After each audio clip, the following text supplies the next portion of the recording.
Good morning, everybody, and welcome from a rainy and dreary Indianapolis. But that's okay. I got lots of cool things to talk to you about today. And like always, I'm going to be talking about what you guys want to learn about. This is all going to be about questions that you guys sent in today. I've crafted kind of like the episode around it.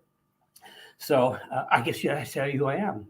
I'm Kenny Brown, and this is Cars and Coffee. And if you're a car guy and want to learn more about cars, real information, not all the BS that floats around the internet, you're in the right place.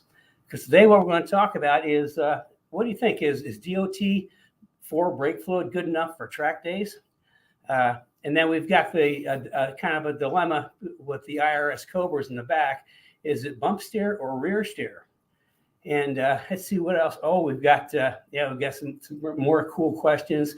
Do you know what a difference is between a limited slip and a torque sensing differential like Torsen? Well, you're going to find out here in a little bit. So if you're just joining us, I'm Kenny Brown. This is Cars and Coffee, and I've been watching a lot of Formula One stuff on YouTube at night. And what I've learned is hit that button, smash the subscribe, and ring the bell. You can tell I've been listening to other YouTube things, but I always watch the Formula One stuff on YouTube at night. So Facebook, you can start a watch party with your friends and share. So I got all that stuff in early on. So let's see what we have today. Okay, we're going to start with Herstifer. Herstifer is an interesting guy. He is Speed Therapy Academy alumni, and he's in Bulgaria. And when we're doing the academy, he will get up at 2 o'clock every morning to attend the academy. So he's a pretty cool guy, and the academy has helped him out immensely, improving his driving in car. But he has a question. He said, I have a question. My S550 rear brake dust boots are cracked and it's looking like there's no other option but to replace the calipers. Any suggestions on how to prevent this from happening again? Okay, I'm guessing that the dust boots are cracking from heat from the brakes. That's not necessarily uncommon. In fact, a lot of our people that run like regular high performance street brakes and on track do a lot of track days, they actually just completely burn those little rubber boots off. And you look down there, all you see these little tiny fringe of rubber that's still in the caliper. It's not a problem because race brakes don't come with dust boots. For that very reason, they don't last unless you've got some special, high temperature dust boots. But otherwise, the thing to do is, I wouldn't worry about it. I would just get some brake clean and periodically just, spray them out and keep them clean. If the dust boots are cracked and not working as good, then you need to take over that role, and you can do it with some brake clean. Just hose out the around the calipers, around the pistons and the caliper, and or you can get new brakes. But then if the heat is doing it, you're going to burn up the boots again. Because I don't know that you can actually get dust boots separate from a Ford caliper. So that's like anybody. If you've got regular brakes, you burn off your front dust boots, don't worry about it. Just use brake clean, keep them clean, because the whole idea of the dust boots is to keep dust and sand and all that stuff out. So if you keep cleaning it, then you don't have a problem. Okay, Dale, this is a really good question because I mentioned a Windsor before. Dale wanted to know about a Windsor swap in an S197. I think it's a cool thing. I've been working with one of our customers, David, out in California, who is doing that exact same thing. He's building I think it's a 2013 Mustang S197 into an awesome AIX car. And, part of the thing is you wanted to do something different. So I had Wagner Race Engines up in Wisconsin build an all aluminum 351 stroke to 408. Still have that asthma thing. And it makes like 650 horsepower and an ungodly amount of torque, like almost 600 pounds of torque. it's going to be a real monster. Now he ran into some issues. Unique. There's a lot of like headers that you can put on the 351 in 197, and we tried what was out there and didn't work. And the reason it didn't work because it's dry sump. Okay, there's no oil pan. We dropped the motor way down, and because it's a from scratch build, pushed the motor all the way back, which really kind of limited the real estate for headers. But let me show you. Actually, I sent him a note, and he sent me some pictures. So I thought I would share some of these pictures. Okay, there you can see, I mean, it's hard to see, but there's not a lot of space. When you put the motor down and back, you're losing space for headers. And that's actually the dry sump down there, I think. But you can see how tight it is. Okay, got another picture.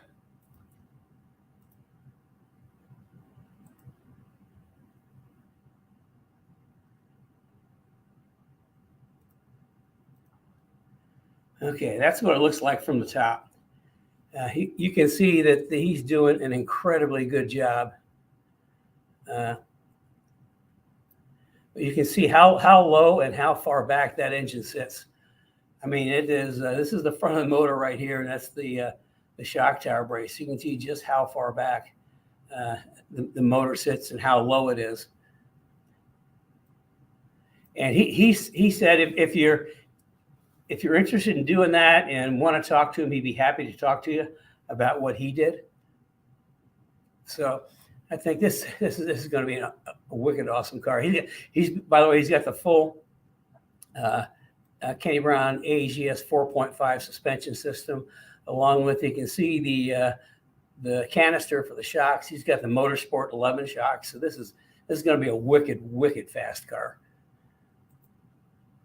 Okay, I think I got one from the bottom too.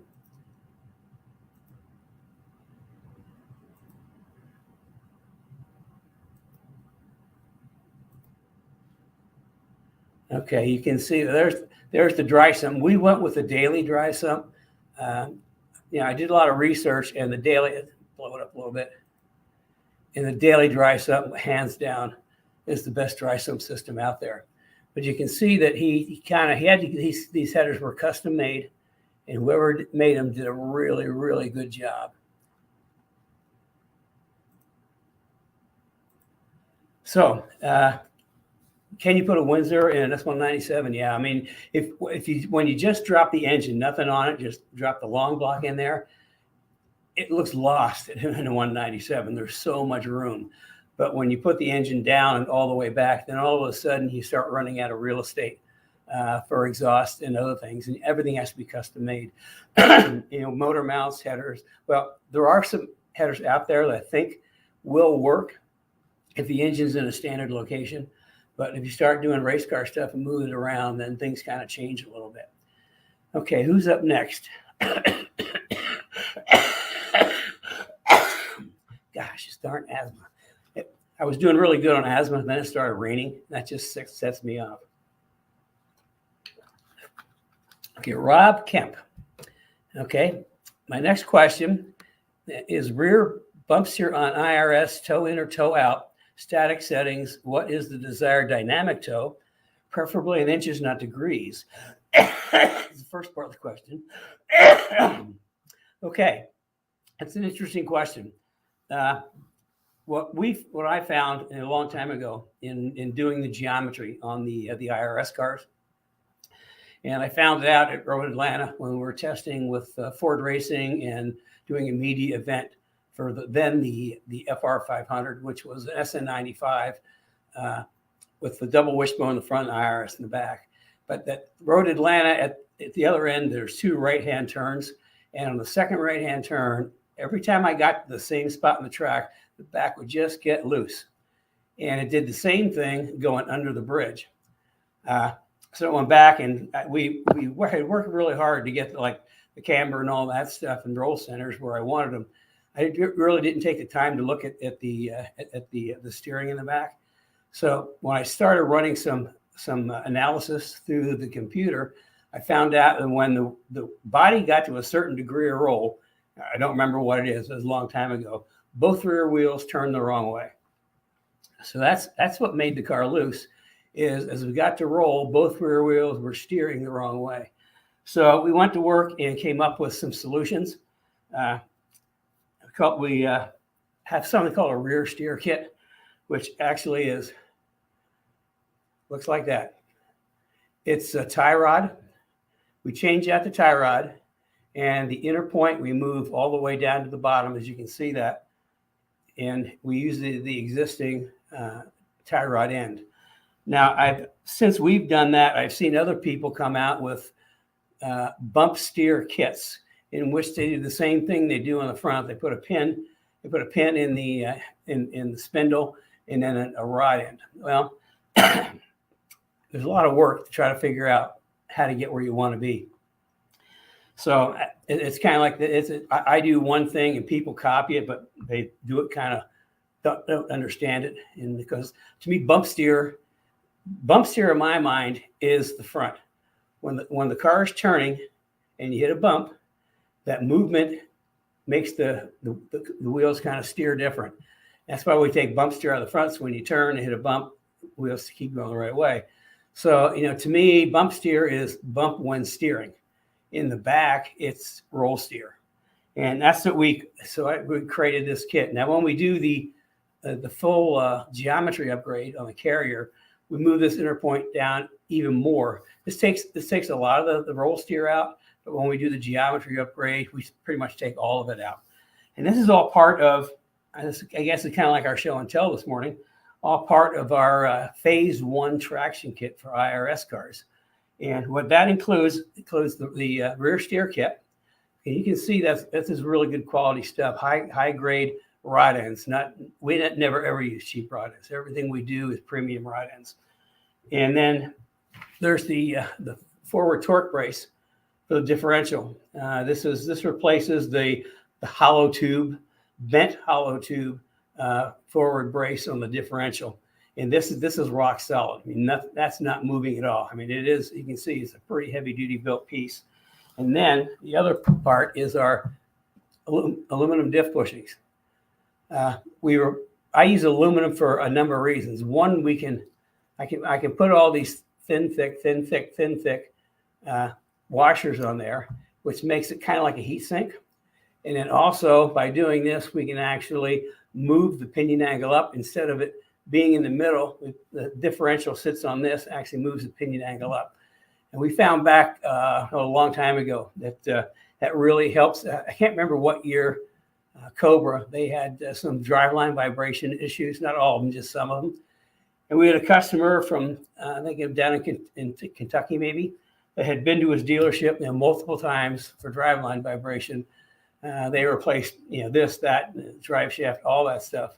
And he came to us, and all we did was put these in. Of course, you put the whole kit in, but we put the pinion angle up, and his vibration went away.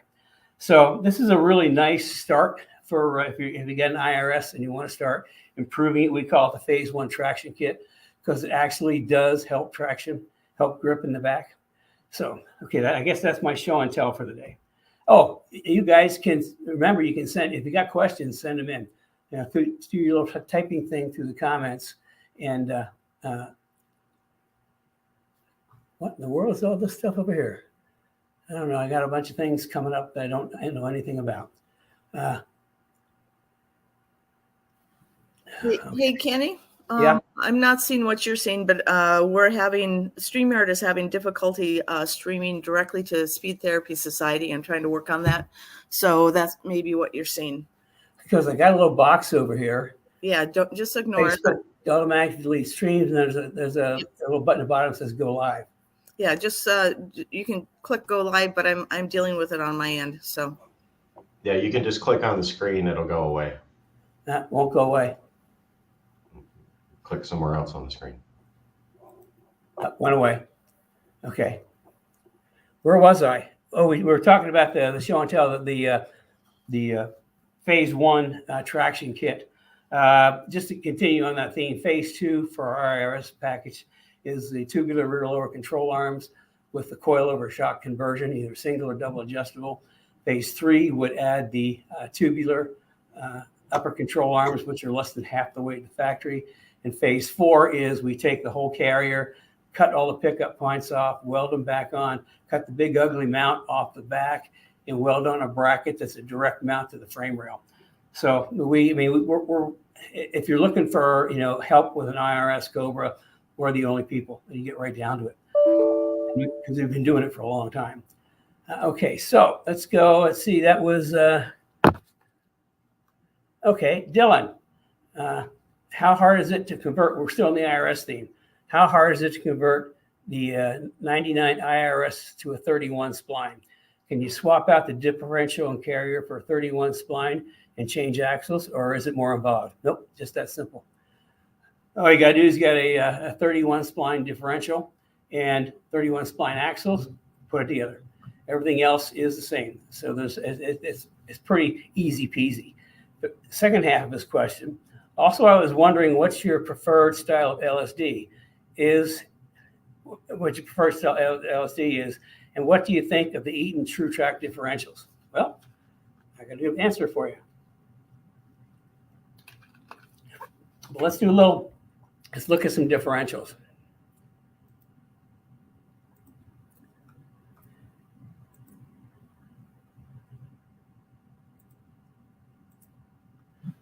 Okay, this is a typical positive traction differential. It goes from having an open differential, which is just the pinion gears and nothing to transfer the torque. And that's a lot of the older cars just had open differentials, and you can tell an open differential is you pop the clutch and put your foot down, and you only have one black stripe. That's an open differential. And positive traction is where they use a series of clutches. These would be the clutch plates in a package, so that the torque that comes through the pinion gear gets distributed to both of the axles, which is really good. It's good for street cars, not so good for performance cars. And the reason is that at some point, if you got a lot of power and drive hard, you're going to burn those clutch discs up. And I know because back in the Celine days, that's what we had to run. We had to run a stock differential.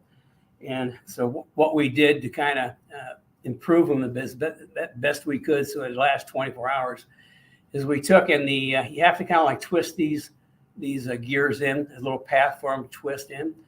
And what we did is we polished the daylights out of it, so it's super slick, super smooth. And I put some oil on it, add one extra clutch disc per side. And I'd have Rex with about a 4-foot bar on the axle, and we would force these gears in with an extra plate, and then we wouldn't run any friction modifier, and we could get them to last a long time. Of course, the downside to that is when you pull back into the pits and driving through the pits, you hear this clunk, clunk, clunk, clunk, clunk, clunk, and everybody thinks your rear end's broken. But the weird thing, as soon as you get on track and start going fast, the clunk goes away. So, that was the old days. That's still good for street cars, but my preference is a Torsen. Now, what a Torsen is there's no clutches. It's just all worm gears and spur gears. And the whole concept of the Torsen is that through the gears, they will take the torque of the engine and it will direct it to the tire that has the most traction. Okay. Unlike the positive traction, sometimes it directs the power to the tire with the least traction. The Torsen directs the power to the tire that has the most traction, which makes it really cool. Amazingly good, and any IRS should be running a Torsen, absolutely, or Torsen type. And here's another picture that shows the worm gears and the spur gears and how they kind of all spin around and work together. Now the question was for a True Track. This is Eaton True Track, and as you can see, it's the same principle as a Torsen. You've got worm gears and spur gears. The difference is it's a little less complicated. There's fewer gears, but it does the same thing. And just as kind of an FYI when we have Strange Engineering build our 9-inch road race rear ends for S197s, we use a True Track differential in that. So if you can get a True Track for your 31 spline True Track, it's fine, absolutely fine. It'll work great. Okay, who we have next? Omar. Hello, Kenny. Even though I don't watch your show, I always watch on YouTube. Thank you. I'm slowly, surely been building my car like you would. Yeah. This is kind of a I'm gonna have a disappointing answer for you. Building your car like you would. If you can show some of your design for your SLA suspension, I'll be interested in purchasing it. I hope that the price is not that expensive as some of the other designs out there. It's something, it's not ready for the public yet. We're probably 6 months away or more, but it's a project I started a long time ago, and it's pretty cool. Now the guys in the Speed Therapy Academy, actually last Thursday night, we kind of went through the SLA and the geometry that goes with it. It's pretty impressive. But I won't be able to show you anything for at least 6 months to the general public, but it is in line for the next major product. So we'll just have to stay in touch So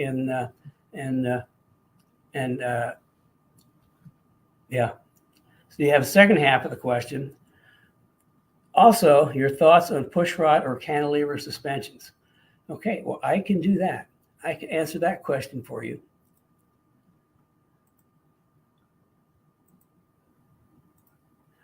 Okay, this is what he's talking about, pushrod, pull rod. Now, they are predominantly on open wheel cars, and the reason is to get the springs and shocks out of the airstream.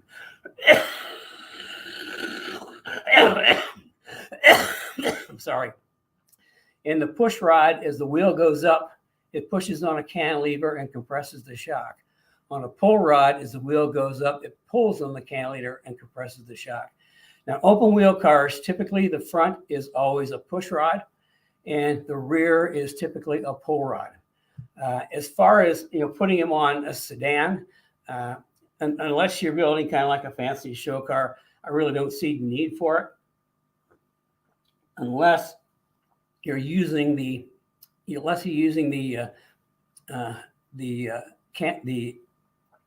bracket to. I'm trying to say, you can engineer it so that the bell crank that you're using actually would be a rising rate, which means it would be, if this goes up an inch, that'll go down 1.5 inches. If it goes up 3 inches. You can do a rising rate on that. That's kind of getting into some serious race car engineering.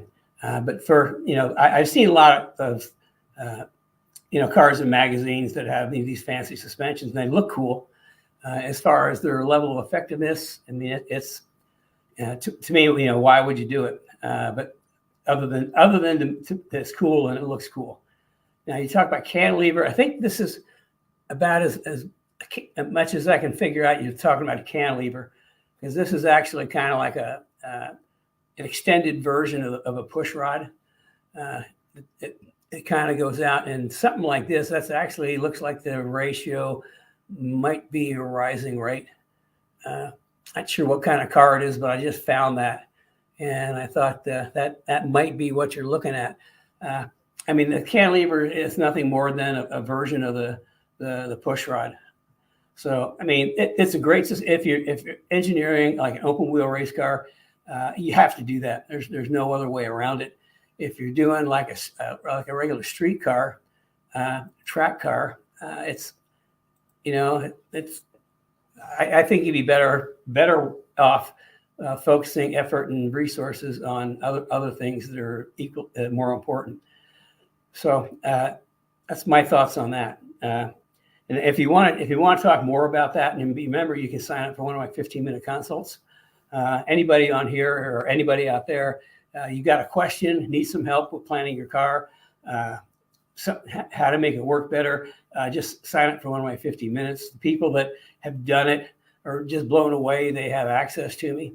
And that way you're going to get real answers. You're not going to get, what somebody said, on the internet. Okay, now we're down to Dan Granza. What's the most amount of support brake pad temp you would run with DOT4 brake fluid? Asking for a friend with a 218 Mustang GT. Well, Dan, I didn't know. And so I did some research, and what I found is the dry boiling point on DOT4 fluid is 230 degrees centigrade, which equals 446 Fahrenheit. And that is not enough for a track day car. That'd be fine for the street. That worked fine for the street, even hard stops. But when you're on track and your brake temperatures go way up, it's going to fail. What we use, we just switched to this about a year ago because I think it's the best out there, and it costs less than some of the others. Is the Bear brake fluid. The thing about the Bear brake fluid, it's got a dry boiling point of 608 degrees, and that is the other one we have used is Motul. Excellent brake fluid that goes to I think 590 something. This goes over 600, and it's less expensive. So there's nothing wrong with a great product. This actually was specially formulated in the UK as a competitor to the Castrol, the SFR, or whatever that is. So that's what we switched to. And if you go on track, this is what you really need. You need high temperature brake fluid so you don't lose your brakes and use the wall to slow the car down. Okay, let's see. Now the rest of it is, now I have a Kenny Brown front grip kit. You're going to love it. Car's going to actually turn. You turn the wheel, car's going to turn. Camera control arms, a freshly built engine, and need to dyno. Where would you recommend to tie down the straps on the dyno? 2011 GT500 heavily modified. Well, I'm going to say that wherever you go to dyno, they're going to have their preferred method of strapping down the car. And what we used to do when we have my shop and we have my dyno is I made it really simple because all of our cars are so low, you can't get underneath them, is we would take and put the front straps around a spoke or two spokes in the wheel and use that to pull the front forward. And then in the back, there was a couple out by the brackets on the axle for the lower control arms. We would actually use those and then cross the straps in the back to keep the car centered. But you get to a dyno place, and they're going to have their own preferred method of tying cars down. And I would stick with what they think because it's on them if it doesn't work. Okay, we're down to our last one, and this is a quandary question for me. This is Luke, and he says, "Hi, I have a 2005 Mustang GT with a Bear brake kit. Do you have a booster or master cylinder to get a better pedal feel?" Now that's kind of, it really caught my attention because we actually in the late 90s switched over to Bear brakes because of the great pedal feel. I'd be interested to know in which Bear brake package that you have. And a couple other questions would be is that typically they come with this steel braided lines like this, Teflon steel coated brake lines. And the reason for that is steel brake lines not going to expand. You have your factory rubber brake lines are great. They're always DOT certified. However, you start seeing 1,000 degree brake temperature, 1,200 degree brake temperature, everything's going to get hot, including the brake fluid, and that means that the rubber hoses are going to get hot. As they get hot, what happens when you heat up some rubber? It gets kind of mushy and spongy, and that would give you a kind of like a not crisp pedal feel, because instead of pushing the caliper first, it's going to expand the rubber, and that's going to be gushy. So that's why we use these. You put these on and boom, you got a really hard pedal. I'd also take a look at the 2005. Maybe you actually need a master cylinder. That's something instead of changing something else. First, check and see if your master cylinder's okay. I should back up and say first, make sure you bleed the brakes really, really well. I mean, you got to bleed them to get all that air out. It's really important. The teeniest bit of air will give you a soft pedal. So that's there's a couple of tips. Again, more questions, sign up for a 15-minute, and I'll talk through with it for you. So that, I think we're through the main part of today. And you notice that I talk about what you want to know about. So if you have questions or subjects you want me to talk about on Cars and Coffee, send them in through the Speed Therapy Society. And if you're not a member, please join the Kenny Brown Speed Therapy Society private Facebook group. Got every single word in. There's a lot of great people there, great information that's shared. So with that, I should say, for anybody who came in really late, I'm Kenny Brown. This is Cars and Coffee, and you guys are learning today. And I always try to teach you something that's going to be of real value. So we're up to questions. That's what we're up to, questions. Brad, have we got any questions out there? Yes, we do. So let me start. Well, Dan Gramza was the first question, but I think we covered his. The next one is Andrew, who's viewing on YouTube. I'm interested in your magnet brake bleeder bottle. Can you teach me how to bleed brakes for a track day with only one person using the bottle? Okay, yeah. What you need to do, if there's only one person, here's an idea. They do have bleeder valves that are check valves. You can screw it in. It's like it's a one-man bleed show. You put it in, you loosen it up, you pump the brakes, and the check valve will keep the thing from coming back out. I think that'd be one of the easiest ways. We can check into the check valve for you. That would be one thing. The other thing is that you just have to free pump it. And if you free pump it enough, you're going to use a little more brake fluid. But if you free pump it enough, then you're going to pretty much get the air out. It still would be handy at the very end to have somebody give you a hand, sit in the car and pump it up. But so there's two ways. One, you can get the one-way bleeder valves for the brakes, so the check valve, or you can just free pump it and then check and make sure everything is clear. So how about that? And of course, use good brake fluid. And so we don't have a ton of questions today, but we have another one from Scott Newton, who's joining us on Facebook. And I'll show it on screen. His question is 99 to 04 IRS aluminum housing. What is the power limit before I would need to find an iron T-bird housing? And then he has a second question. For a car that needs sees mostly street use, but does go to the drag strip on occasion, I'm looking at the Eaton True Track or the Wave Track differential. Would one have noticeable differences to justify the price?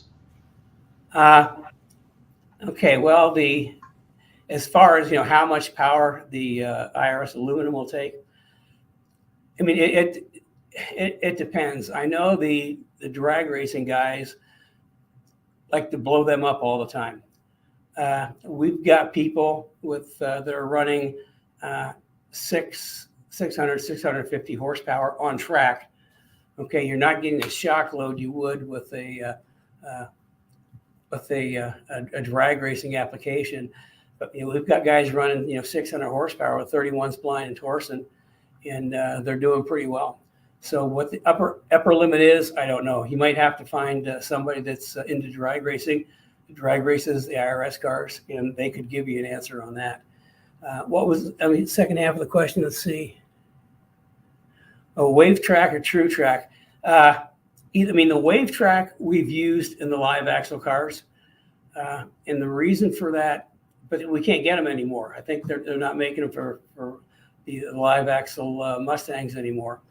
The reason we use that is because it's a great difference. It's like a torsion, but it's kind of different because the carrier inside the differential, there's this kind of like this wavy thing, and it'll actually roll up on the instead of being solid, it kind of rolls up on these little bumps. And what we ran into with the 11 to 14s is when we put our suspension on the back and used all spherical bearing rod ends, because that gives you the absolute best articulation. What we found is that a standard torsion under decel would get totally confused. It wouldn't know what to do, and it would keep shifting the power back and forth, which kind of first started happening, kind of an unnerving feeling. I pulled in the pits, we checked everything, and did it again, and I figured out the wave or the torsion, trying to figure out. The newer ones don't do that as much, and the wave track doesn't do it at all, because as soon as you go into decel, rather than switch a torque, it'll roll up on one of those things. As far as on an IRS car, well, I think I don't know if the wave track is worth the money. It's a great differential, don't get me wrong. I had it in my car and I loved it. The only problem we had with the wave track is taking it out. They've got the C-clips, in fact, that it was such a tight fit that I could run big brake kit on an 8.8 without any other modification, because the wave track was so tight that we didn't get any knockback on the rear pads. But when you go to take it apart and service it, you just couldn't get those C-clips out. The tool they gave you to pull them out was ridiculous and didn't work. So I think that's why they stopped making them for the Mustangs. But it's a good one. The True Track is going to work every bit as good, and it's probably a little less money. So there we go. Okay, so the next one is Dan Gramza. Do you carry speed bleeders for the S550 Mustang brakes? I have them on my 2011 through S197. Kenny, if I remember correctly, Russell brand makes the speed bleeders that we used previously. I think they're owned by Holly, and Holly is a vendor of ours, so we should be able to find those. Yeah, we don't carry them right now. Certainly, why don't you send a note into Rich, info@kennybrown.com, in case I forget, and we'll look that up for you. Okay. The next one is Kobe. Does the Bear brake fluid have a dye in it like ATE Super Blue? If not, how can you tell that you have all the old brake fluid out of the system? Okay, no, this is actually kind of clear, and that's a really good question. When after you've been on track and you bleed your brakes, when you start, you're going to notice that the fluid has a little bit of a darkish tone to it, and you just keep bleeding, and at some point it's going to go from a dark tone to clear. As soon as it goes to clear, then you've got all the fluid out. So it's just a matter of color. And having the clear, it looks kind of like a little dingy. It depends on how long it's been in there, how hot it got. But the way you can tell if it's all out is as soon as the color changes from discoloration to clear, then you're good to go.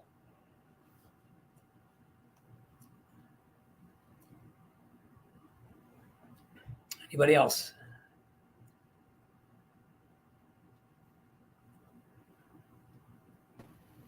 Hello, I'm back. Always a tech issue. So we have everything resolved. Brad, I'll let you keep going, but it looks like if we have a couple more questions. Looks like, Brad, I'll let you continue so you know where you are. But if you have any more questions, this is last call for questions. So make sure you add your questions so Kenny can answer them. Kenny, have you talked about next week as far as what we're doing the next 2 weeks for the holiday? Actually, no, I haven't. Okay, well, why don't I talk about that? Unless you want to. Nope, go ahead. Okay, so for the next 2 weeks, since it's a holiday weekend, Kenny is not going to be live, but what he is doing is taking his top 10 tips of the year and going to be running them on both next Saturday, which is Christmas, and on Christmas Day, New Year's Day. So anyway, make sure you tune in for that. You won't want to miss out on that. It's top 10 tips of 2021. And if you have any, if you want to add right now, so if you have any ideas or what you think should be one of Kenny's top 10 tips. Add them to the comments area. We would appreciate your input. Kenny has his ideas already, but we'd like to hear what other people think he should be talking about. So add those in there. Let's see. Brad, do you have any other questions? I didn't mean to barge in, but Kenny, I thought you'd like to know I was back. Well, glad to have you back. And glad you got the technical thing resolved. Oh my gosh. Yeah. Never, never, ever. So, okay. Brad, do you have any other questions? I can't hear you, Brad. You're muted. We don't have any more questions. All the people who are viewing today are slacking off quite a bit. So, and Calvin just joined us, so he's another slacker. We can say that about Calvin. He used to work for us. So, yeah. He wanted to know how the PRI show was. We didn't go. I mean, it just Carrie's back. She's still, quasi bedridden. So, and I just didn't want to go by myself. And so we didn't go. We talked to some other people who went that said it was really nice, but I don't have any more information on it. Next year we'll go, hopefully. We have a couple questions coming in here. So Brad, do you want to take them over and I'll just sit back and interrupt you like I do? Yep. Okay. So the next question is from Steve Bailey. I just put it up on the screen. Is the twitchy tram lining front steering on the S550 GT350 normal? And if so, if not, is there a remedy for that? I'll to be honest, I haven't heard of that yet. That's a good question. We do have a couple of guys with GT350s that are not racing them, but doing a lot of track days. I'm not sure what the tram lining front steering means. Twitchy, I can understand. But tram line, I think without knowing exactly what you're talking about, I think what about alignment? Because not having the alignment quite right can make things kind of weird. You're going to want, if it's on track, you're going to want about two and a half degrees negative camber, maximum caster. And, you know what? One of the questions I was supposed to ask about the toe-in for on Rob. Bump steer. Part 2, what the toe-in in degrees. Oh, sorry about that. I missed the other half of your question. And for the rear on a 99 Cobra, you're going to want to run around 1.2 negative camber and 1/16 toe in. On an alignment machine, that would be minus 0.25 to minus 0.3. So a 16th total toe in at the back, and then 1.2 negative camber. But getting back to the 550, if it's a track car, 2.5 negative camber, max caster, and a 16th toe out. Okay, toe in at the back, toe out at the front. That helps turn in. So that's what I check. And aside from that, I'm not really sure. I mean, you can sign up for a 15-minute. We can talk through it a little more. I don't think Joe, who does a lot of track days with his GT350, has mentioned that. So there's something going on, and give me a call. We'll try to figure out what it is and help you get past it. So, anybody else? Okay, the next one is, let's go back. Cliff Glidden's got a good question, but I want to go back to that. Dan Granza says tram lining is where the car pulls side to side when you're in a rut on the road. So that's different. That's sort of steering, not steering. That's alignment. And caster, I think. So can you elaborate maybe? Yeah. Now? Okay, what's happening, if you got a lot of camber, you probably don't have enough caster, number one. Secondly, I mean, I ran into that in one of our cars. We gave the magazines up in Detroit. And because I had really sticky tires on it and the ruts up there are pretty big and I had an aggressive alignment, it wanted to do that rut thing. But all you can do is just try to get the alignment right. And if you got adjustable shocks, make sure you got those adjusted right. And yeah, if you got sticky tires, it's not unusual because they're not slipping, they're just sticking. So yeah, the alignment, I'd go right to the alignment and see what you got. Zero toe in the front.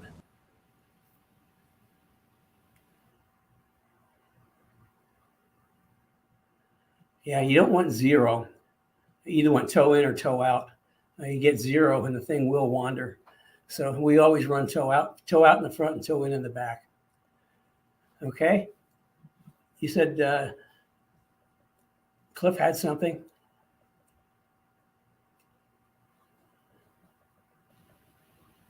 Yeah, here's Brad. If you're talking, you're offline, so you need to I'll add you to the stream. There you go, Brad. If you're talking, you need to repeat yourself. Okay, yeah. So Dan made a comment that correct, my tram lining went away when I put Kenny's front end in, and of course that's adding a lot of caster. So, Ken. Okay, you said the Cliff had something. Yeah, so Cliff's got a really good question here about storing the race car. So we talked about this a few weeks ago when we went over winterizing. I don't think Cliff was there, so maybe you can go back over storing the car for the winter, because that's a really good subject. Okay, I will. And I saw something from Joe that what do you say? Oh, he's running my alignment setup and it works great. Okay, here's storing a car. First of all, I would put it on jack stands. Just take the weight off of everything. And you need to store the tires, if it's race tires, in a heated garage or area. You never want to let race tires go under like freezing. What happens is the way they're designed. If you had a race tire and it was like 25 degrees and you tried to drive, the tire would shatter. So you always want to keep your race tires in a warm area for the winter. What I do is I always change the oil so there's fresh oil in there. If it's in a heated garage, then you don't have to worry about antifreeze. But the other thing I would do is I would have the gas tank full with some like gas preserver in there. And aside from that, I mean, it's you could start getting things ready for spring by changing some of your other fluids. But that's the most important thing is up in the air, fresh oil filter. And believe it or not, when I do that, I'll run it for a little bit and then change oil again, just in case some stuff got in. Because what you want to do, you want to protect against moisture. I think full gas tank is not going to have room to collect moisture, and fresh oil is not going to collect moisture. I've seen cars that have miles on them, and they've stored them like in the wintertime in cold spots. And you take the engine apart and you see like in the bearings, these like almost like a little worm was in there. And that's from the water, and the oil turns to acid and eats stuff up. So yeah, tires in a warm place, fresh oil filter. If it's not in a heated garage, put some coolant in. I mean, you don't have to fill the whole thing up with coolant. Just enough to make sure any water that's in there is protected. Full tank of gas with gas stabilizer, and then just sit on a chair and wish it was spring. Okay. And then Herstifer had a question. Can you hear me, Ken? Yeah. Okay, so Herstifer has a question. So fresh oil in the spring as well, after the car's stored. Yeah, it's kind of like oil is one of those things you can't change your oil too often. So the answer would be yes. It's just like you can't bleed your brakes too much, and you can't change your oil too much. And Dylan concurred with your statement about storing the car in cold weather, if it's not in a heated garage, to drain the water out and replace it with antifreeze, or if nothing else, I think put antifreeze in. Is that right? Yeah. Well, I mean, if you're being stored, you'll drain all the water out, and then you don't have to fill the whole thing up with antifreeze, because all you want to do is you want to put enough antifreeze in there that any water that's left in there is mixed in with the antifreeze. mean, you could fill it all the way up if you want, but it wouldn't be really necessary. Okay, we have anybody else this morning?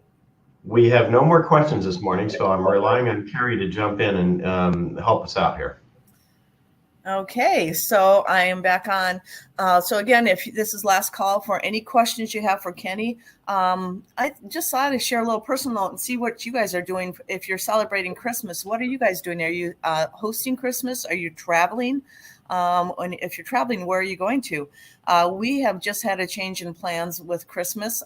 We found out our little granddaughter has COVID, and we haven't been seeing her because of my back. But we saw her on Wednesday, so now we are quarantining as well. So we are spending Christmas alone again last year because of COVID, and now this year we'll probably be quarantining. So wish us all well, and like to know what you guys are doing.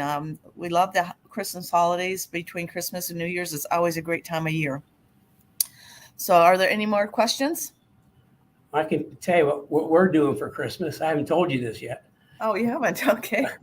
I thought about it. And the other day, I was digging through the freezer, and I found kind of like a small little a roast from the beef tenderloin that we got and broke down a long time ago.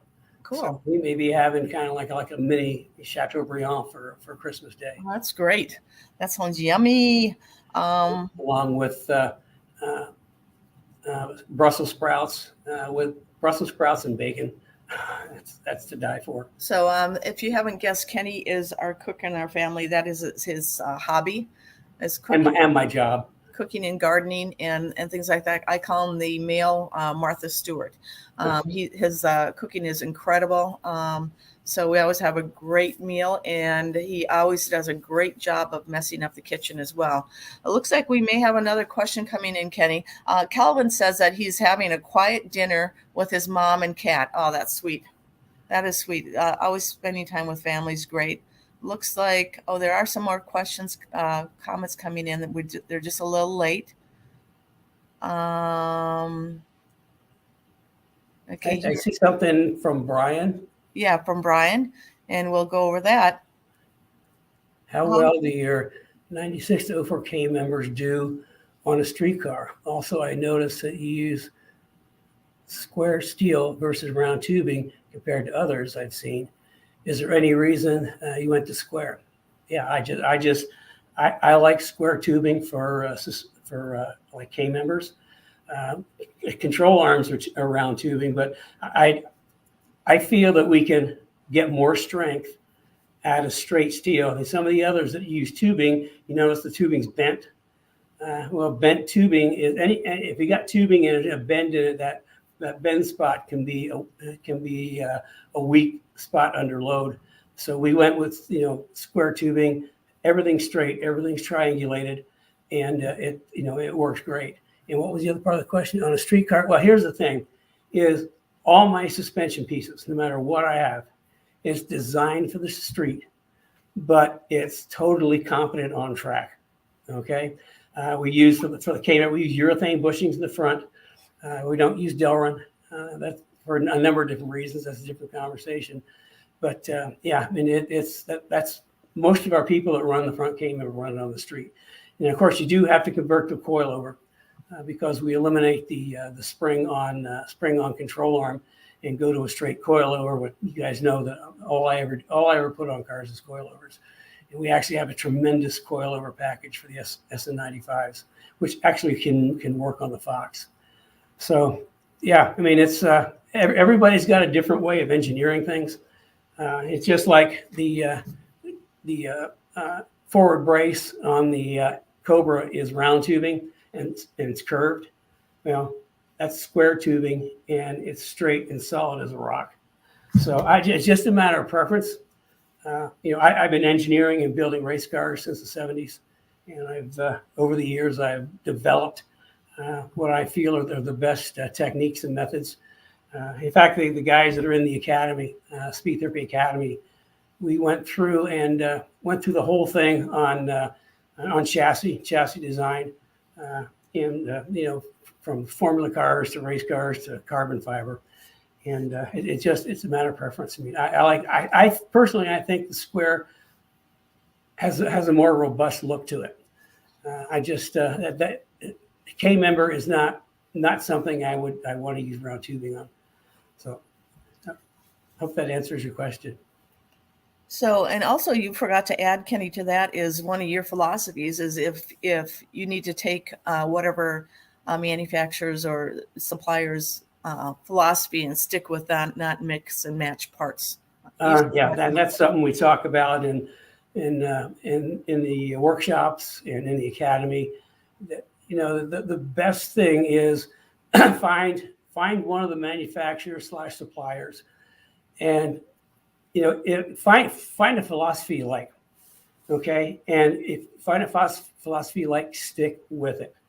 The reason is the worst calls I get from people is, you know, my car doesn't handle right, and we start going down the list of parts, and they got springs here, they got shocks there, they got control arms here, they got, you know, like 5 different manufacturers. When you do that, you're actually doing your own R&D program to see what happens when you put this combination together. And it's almost impossible for me to really help people. I can talk theory, but that's about it, because I mean, I've never done that. And I've never done that combination, so I don't know the actual results. Now, everything that I do, I mean, I know what the results are. In fact, in our parts program, the only parts we have, we don't have parts like from 10 different people. They're all my parts, and they come directly from the car program. What I use to build the cars is what's in our in our parts program.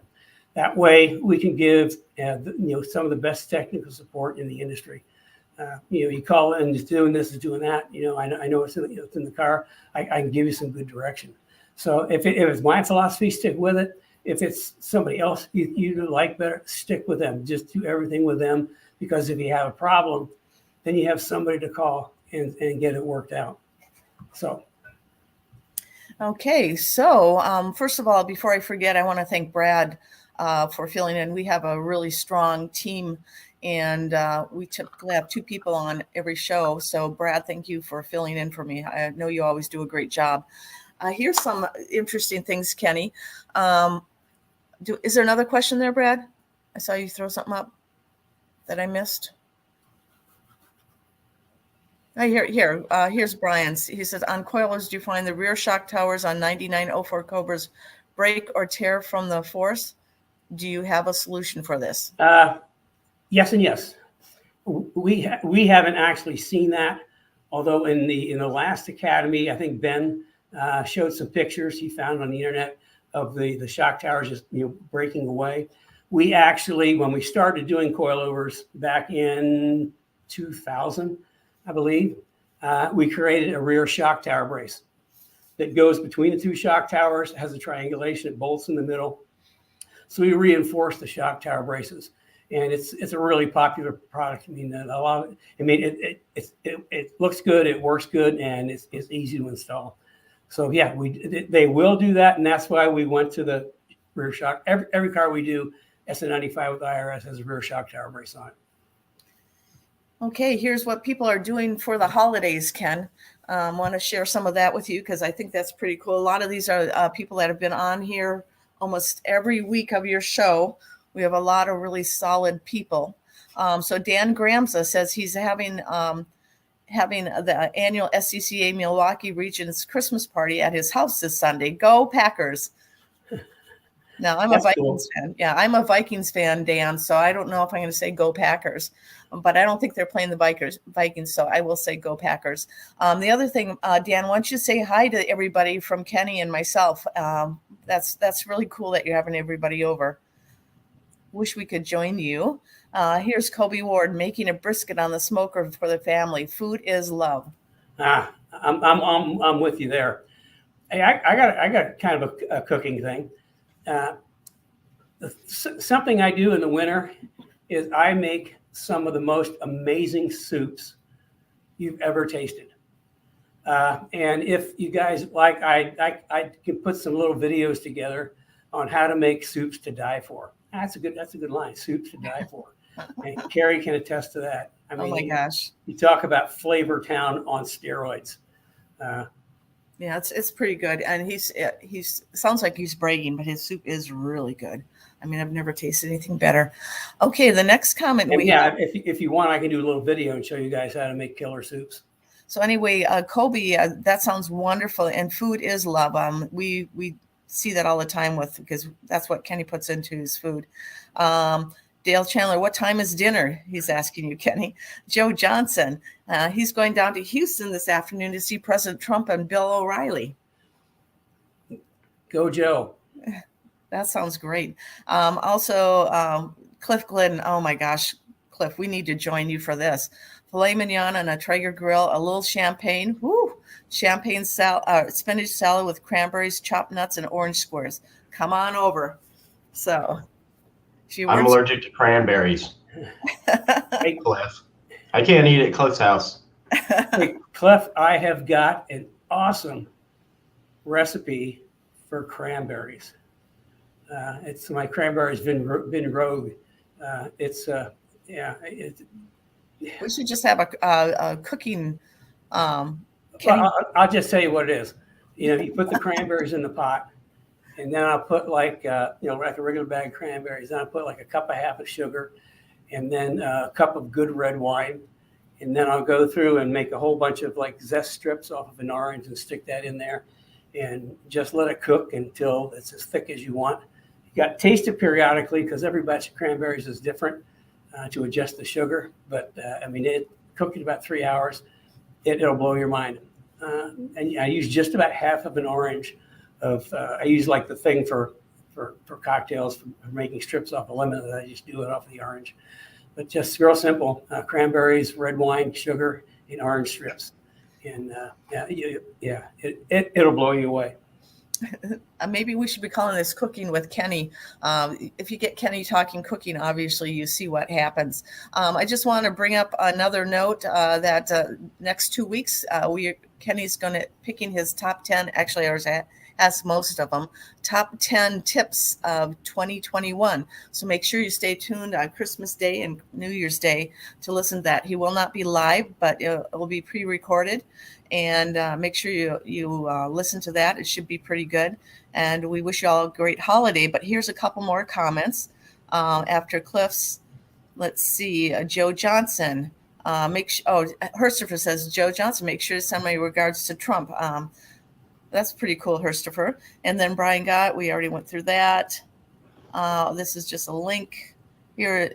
Dave Robinson, I will be working on our home renovations, but we're heading to the in-laws for Christmas Eve and day. Wishing all the KB gang a very Merry Christmas and happy, healthy, and prosperous New Year. Oh, that is so sweet, Dave. And you are on here. Dave is from Niagara, in the Niagara Falls on the Canada side, Ken. He's with us every week. Dave, I don't think you've missed one, have you? Might want to comment on that. Rory, Soups with Kenny Brown. Rory. Yeah, I can tell you the two that people think are the best is my Italian sausage soup, and then also I do white bean chicken chili, and I do something I call a Southwest chicken stew, and they're good. Now again, I wasn't listening to Kenny. Did you mention your Italian sausage soup? Yeah, I mentioned that first. Okay, cool. Maybe that next batch of Italian sausage soup will make a little video. Okay. Because it's so good. We used to give it away to the relatives for Christmas, and they were just waiting. That one of the things they look forward to is getting some Italian sausage soup. Actually, this is the only year we haven't done it. It's because of my back. We do that annually, along with your cranberries. Yeah, we send up my cranberries and Italian sausage soup. And I make some family favorite. And some toffee, my toffee. Oh, yeah, Carrie's toffee. My God. Okay, here we go. Dylan says, I'd love some new recipes for soup. Would definitely nice for sick family members rather than stuck to chicken noodle. Brad, I'm switching out for them chop dates. So, Brad, you're still invited. You're still invited to Cliff's. Kenny Brown's Holiday Cookbook. This is fun. Kenny, that sounds awesome. I'll try it. Hunger now. We could bench race over a gallon of that. And Kobe says, I'll be dumping in a mock-up IRS into a Capri. Oh, that's what you're going to be doing over the Christmas holiday. That sounds like a productive project. So anyway, I think that's all we have today, Kenny. So I feel bad we're not going to be on the next couple of weeks, but the top 10 tips of 2021 should be quite good. You'll enjoy that. So make sure you tune in for that. And also, if you want a 15-minute, I'll keep talking while Kenny coughs. If you want to schedule a 15-minute consult with Kenny, we will be in the office at least part-time through the holidays. So you can schedule a time and Kenny will give you a call if you have any questions on that. And then Dave Robinson, this is cool. I have missed maybe 3 weeks since the start. Last was one that only happened because I let the missus make the car service appointment. That's good. So yeah, and you got to go with that. I know you're forgiven. I wonder if that's a hint, Dave, that she doesn't want you watching the show every Saturday at 10 o'clock. Or 10 o'clock Eastern time. So anyway, we're having a lot of fun here. Let's see. Colby Ward says, happy holidays to everyone. See you next year. Oh, yes, it is. It's so sad. It's already 2021 has passed. I'm happy because I've been down with back injuries most of the year. So I'm hoping for a great 2022. Kenny, I'm talking most of the time. So let's turn it back to the Kenny Brown show. Rory, what's he saying? He's having jambalaya. Oh, jambalaya. Yeah. Oh, yeah, I like that. It's something that it depends on what the ingredients are. Carrie gets migraines, and sometimes the jambalaya has a lot of nitrates and other things like that. So she can't eat. I like it, but sometimes Carrie can't eat that. But it's that sounds good too. Sounds really good. Okay, Kenny. Okay, well, I guess there's nothing else. We'll wrap up for today. And why don't I just try to make do some soup stuff over the holidays, and we can put that on one of the channels or something.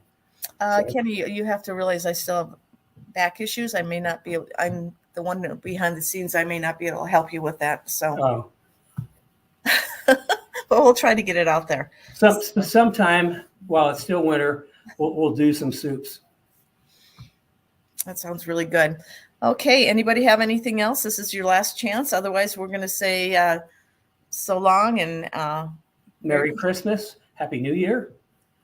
And everybody stay happy and healthy over the holidays. And I can't believe it's going to be 2022 shortly. I mean, I just don't know where this year went, and it just kind of like disappeared on me. So anyway, have a Merry Christmas. We will see you next year. That's kind of weird saying that. And I'll try to at some point put some soup videos together. And if you can just absolutely amaze your significant other and friends with these soups. So have a good holiday, and we will see you next year. Goodbye for now.